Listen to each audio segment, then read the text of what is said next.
she needed to slow down. So she came to this place where everything seemed to move as if in echo, each sound slightly delayed, each raindrop plopped in rhythms with hidden meter in this place where sound mocks clocks and palm trees sway in ways that seduce passersby, beckoning them to wave goodbye to their 9 to 5. The sounds of laughter on a distant glass-bottom party boat seem to ride inside each splashing wave, echoing, echoing, echoing, like seagulls calling for food. Drinks flowed faster than native tongues that roll R's in words like margarita or merengue, reminding her that only time can outpace life, that her race to this oasis of lush landscape and leisure allowed merely a break in reality, reminding her as she licked the salt-rimmed glasses and gulped rather than sipped more drinks than she cared to admit, that she came here to taste more than the shoreline of life, that her yearning to feel the deep, savored burn of passion was what brought her to this timeless paradise in the first place. License and registration, he can sense your aggravation. On the head of the fallen angel. When the world is muttering under the floorboards, stomp even louder. Untime. Let them know you are alive today. Or unhum. Did you know that your hands came with a ripple effect? Whisper tones unraveling like silk. Blood, sweat, and tears win by any means poetry. Sway, look at me. Is a piece of the pie too good for me? Some may call it rock the mic. We call it poetry.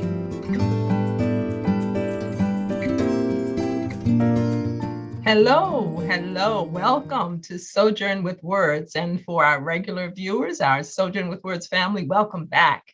We are so very pleased to have you with us again today. And for newcomers, welcome to the family. And today we're welcoming to the family our guest poet, Lisa Pegram. And Lisa is certainly someone I've known for quite a while, and I'm very happy that I'll be getting to know her a little bit better today. Of course, Sojourn with Words family, I tell you now, you're in for a treat. Lisa is very connected to community, and now her community is a little bit farther away. But why don't I share some information, as I most often do, about Lisa, then we'll bring her into the conversation. Now, Lisa Pegram is a writer, educator, literary publicist, and acquisitions editor for 2 indie publishing houses. Her mission is to amplify Black and Brown voices in the publishing industry. Author of Cracked Calabash, Central Square Press, she served as DC Writers Corps program director for a decade and has over 20 years of experience in arts integration, program design for such organizations as the Smithsonian, Corcoran Gallery of Art, and National Geographic. Lisa completed an MFA as well as an executive certification in arts and culture strategies at University of Pennsylvania. A Washington, D.C. native, she is currently based on the beautiful island of St. Martin. Lisa, welcome to Sojourn with Words. Thank you so much, Sistah Joy. I appreciate you reaching out to me and inviting me into this space. And it's so wonderful to reconnect with my DMV area family. Absolutely. Well, I think it was absolutely fortuitous. And I think the stars aligned when, oh my gosh, when was it that I ran into you at the bookstore up there on Capitol Hill? And East City Books. East City Books, yes, Mm-hmm. yes. It was That was a the last time reunion. I was in the States. It was a reunion of It's Your Mug Mm-hmm. graduates, as it were. And that was a time that I said, I didn't know at the time that you were geographically not still in the area, but I made it a commitment mentally to just say, I'm going to reach out to Lisa. I really want to make sure that our viewers here on Sojourn with Words get to know you and the wonderful work that you have been doing for community and in the literary community as a whole, but also to get to know your poetry. So, Lisa, tell us a little bit. I shared some bio information, of course, but you tell us on a more personal level what's happening down there in St. Martin that pulled you from us up here in the DMV. Well, I always say that I wasn't running away from something. I was running towards something when I left DC. I love DC. It's my hometown, and I love the very unique and authentic arts community in DC, which is such a huge part of my development. All of those things that you read about, all of these accomplishments that I have in my bio are very much thanks to the nurturing and relationships that I formed during my time in DC. So I've always been a person to travel. I love to travel. And the Caribbean has always been a touchstone for me. And I would go to the Caribbean every year. And I always say, I would come back from the Caribbean looking like the better looking twin. You know how when there's a set of twins, they're identical, but one of them's just a little bit better looking than the other one. That would be me when I would come back from the Caribbean. And I started thinking, why is it that I spend a couple of weeks of the year in this space? Mm-hmm. And the rest of the year doing something different? And that's not to say something at all about DC, which I love, but that I think to be the kind of woman and the kind of world citizen that I envisioned for myself, I knew that I was going to have to take it to the next level and live in another place versus just traveling. So that was an intention that I set just before I completed my MFA in 2012. I decided the next big thing I was going to do was to move to the Caribbean. I had no idea what island it was going to be. I hadn't figured any of that out yet. I just said I'm moving to the Caribbean. And then when I graduated, I went to Curacao to celebrate completing the degree. That was in 2012. That was in August of 2012. I went to Curacao just to celebrate the degree. And I met my husband on that trip, who was living there. So it's kind of like I put the intention out into the universe and the universe met me halfway. Yeah. So then we were long distance for about a year. And because I had already intended on staying for a year and then moving, it just sort of worked out. And then I moved. And now that was almost 10 years ago. Okay. Well, now I know you have work that you've been doing as a literary publicist and acquisitions editor for 2 indie publishing houses. Tell us about that. What's that like? Yes, it's amazing, particularly given the current climate and all of the tensions that have always been there, but have certainly risen to the surface in a different kind of way, especially in the past couple of years. I started looking at the work that I was doing, and I always want my work to be aligned with my activist mission in the world, because I feel like we spend the most of our time working. So if I align my activist vision with my work, then I can dedicate as many hours to it as possible. And I've spent much of my career sort of in the academic field as an educator. But during the pandemic, I sort of shifted my focus to publishing, because I was finding that there was so little representation, not only in the books that are being published, but also the people who are making the decisions about what books will be published.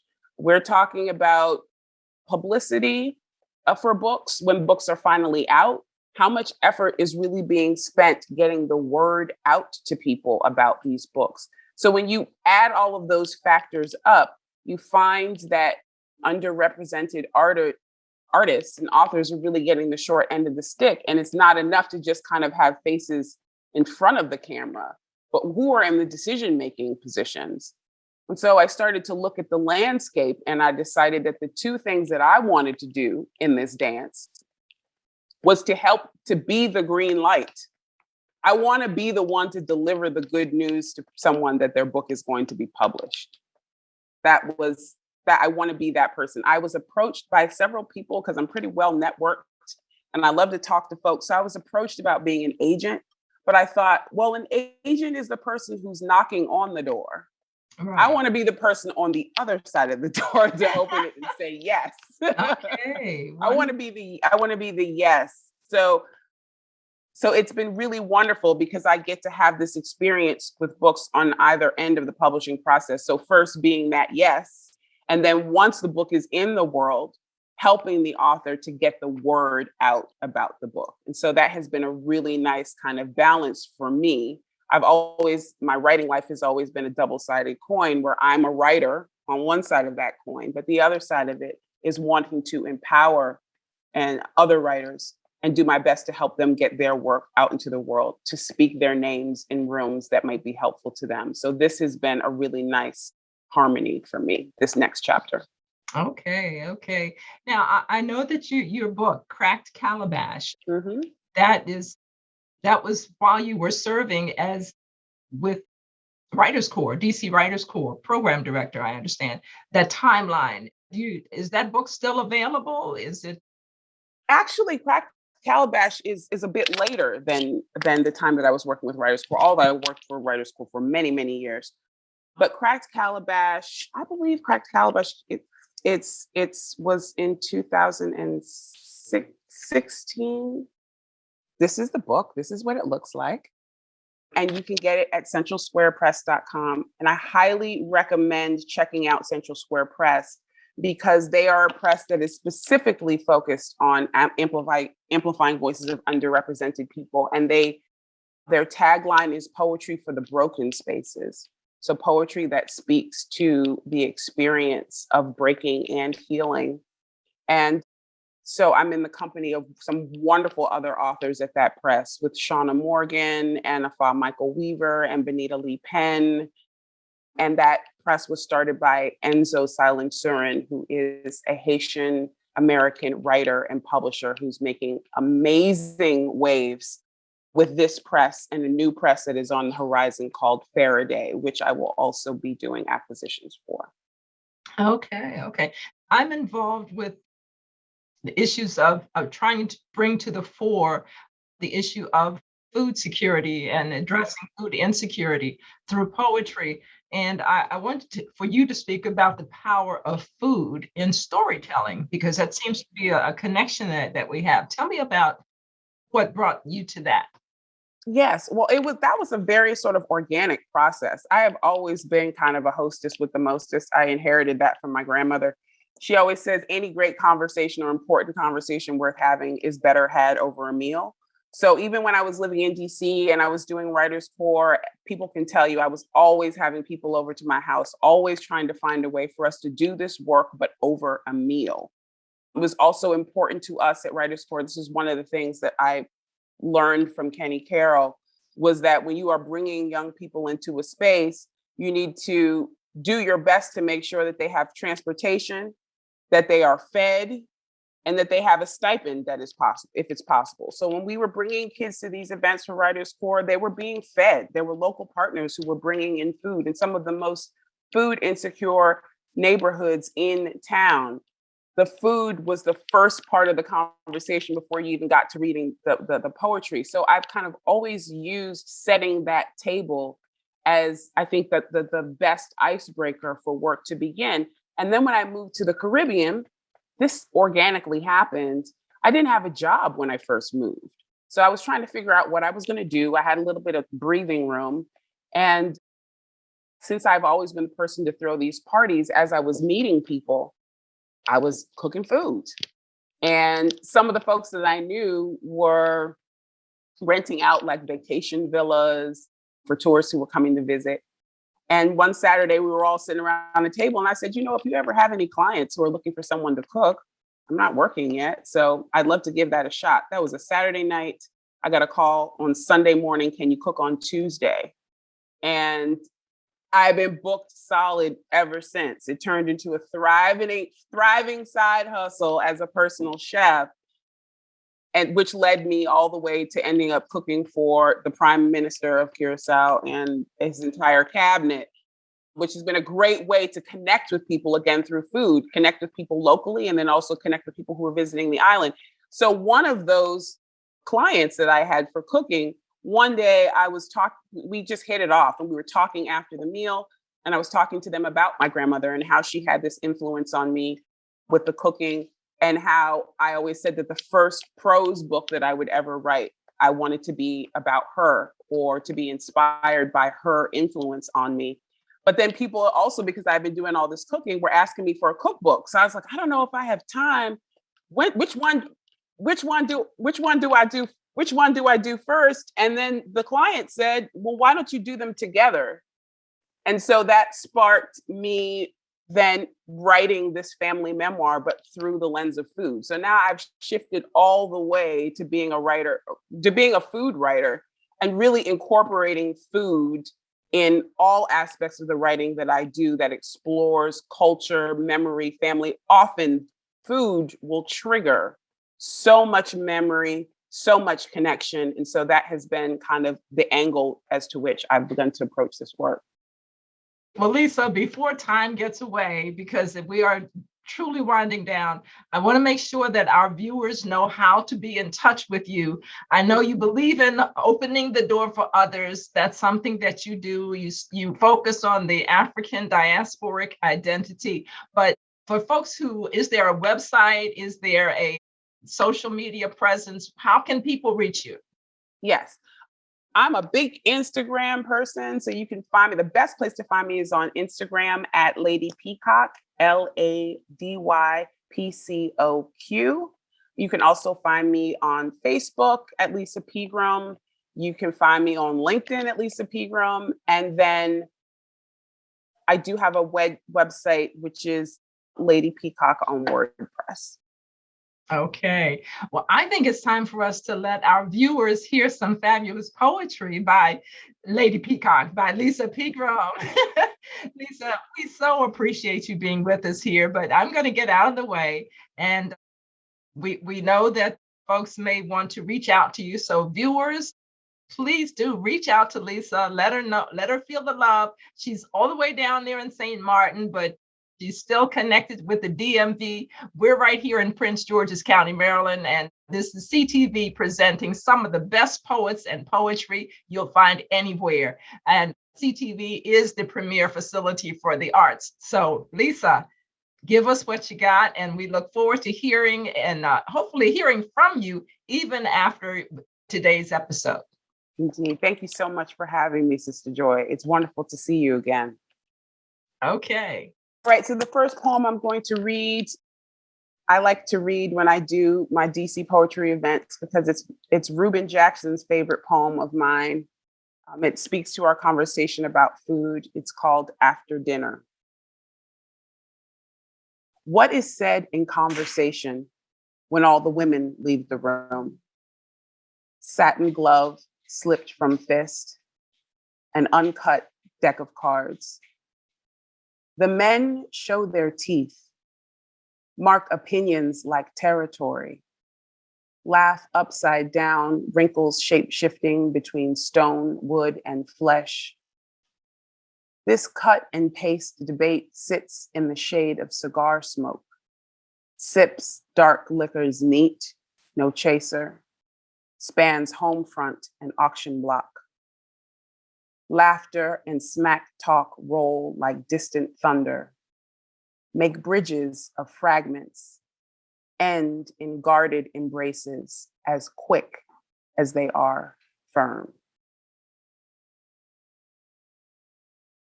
And I'm reading these poems from Cracked Calabash. I should have my copy and read along with you, but I'll just sit here and enjoy it now. The next one is called Mulata in a Sarong. Light in her kitchen dilutes life to watercolor. Frangipani vined on the walls and in her curls. Honeybees now and then sip at their centers, buzz in her ears, studded with pearls. Toasted plain of soft belly punctuated with a winking navel. Sarong is emerald green, loosely tucked at rise of hip bone, cupping copper light. Beads hang between her breasts, jade and shaped like doves. Her hair is loose and black, save for a shark bone comb with 3 long teeth lodged at the nape of her neck. The tendrils could pinch a chopstick on their own. They creep like morning glories to just beyond the rib. She rakes her mane with her fingers. One might not be surprised if music should pour from such strumming. Slender fingers tug deftly through tangles. There is only one room. The table where you sit on a wobbly chair is in the center, the bed in the corner. The sheets and tablecloth, cotton and clean, but faded and worn, misted with rose water. Back turned, she makes you tea. A scar scaled with hexagons snakes down her spine. She pours steeped roots and 3 peppercorns into your cup. It is hot and cracked, but mended. She whistles across it 3 times before handing it to you with a raised eyebrow, a chipped plate of toast and marmalade. You sip slowly, look down at her bare feet with hard heels, toes painted cayenne. The ankles cross, knees parted like lips. A breeze like breath lifts the sarong's hem, makes way for the plea. She sucks her teeth, sighs, and asks once. Only then do you look her in the eye. Do you say yes, no matter the question? Thank you so much. Okay. I love that. So personal, so intimate. I love it. Okay. Do you have maybe a couple more? Sure. How about at least one more? I One don't know more. if time will permit, but let's try for I'll one. do one. Okay, so this one is my most recent poem. I wrote this poem this year, and it is been accepted for publication in the next issue of the Tampa Bay Review. And this has been inspired by the events of the past year. The poem is called Anthem. They say, girl, you black as midnight. And though it's not meant as a compliment, without missing a beat, I say, thank you.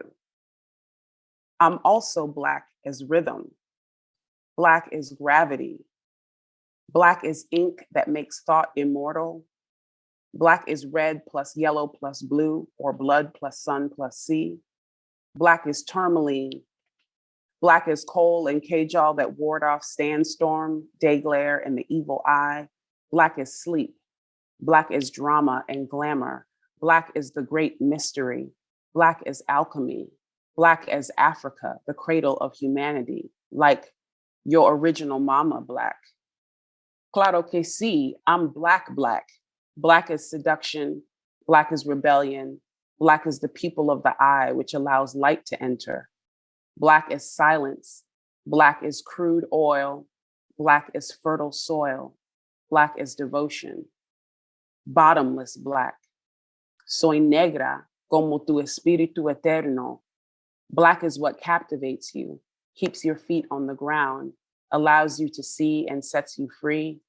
I'm black as conception and the ash of resurrection, black as womb and tomb, black as everything that birthed you and keeps you alive, black as afterlife. Oh, Lisa Pegram, right here on Sojourn with Words, presenting her powerful, soul-stirring poetry We thank you so much for responding to our invitation. We thank you for the incredible work you are doing for the arts. We thank you for being that example of living the arts. So many times people don't take the step, don't make the leap, and you're showing that, yes, you can, yes, you have. And especially in such a significant arena as publishing, no less, but never forgetting the writing, because that's core to who you are. So thank you so much, Lisa. We greatly appreciate your gift and that you thought it not robbery to share it with our viewers here on Sojourn with Words. Thank you for having me. Lisa, now I want to take a minute to ask, I take it that this is your introduction to Sojourn with Words. It is. Okay. Is there anything like this where you are?